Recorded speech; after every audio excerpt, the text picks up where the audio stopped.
to this. Macron offered no concessions to opponents of the reform.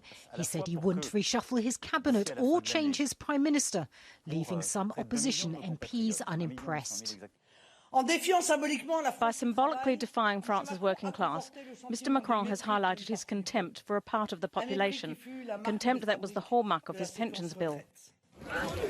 France's trade unions say the reform is unfair because it raises the retirement age by 2 years to 64 and will have a greater impact on poorer workers. Since January, they've led strikes and protests in the country against the reform. In Paris, a strike by garbage collectors is in its second week. President Macron will certainly hope that the arguments that he made in his television interview will calm the situation and quell the protests. For now, though, that seems unlikely.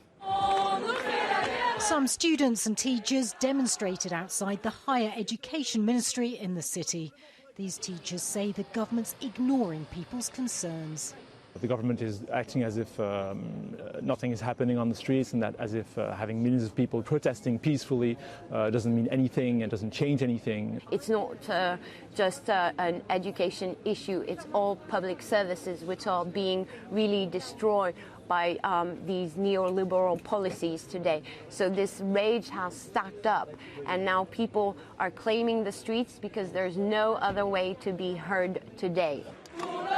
Trade union leaders hope the continued protests will put pressure on the government to scrap its reform. For now, there's no indication that the president will back down. Macron says the reform will help sustain the pension system for future generations, and he wants it to be signed into law soon.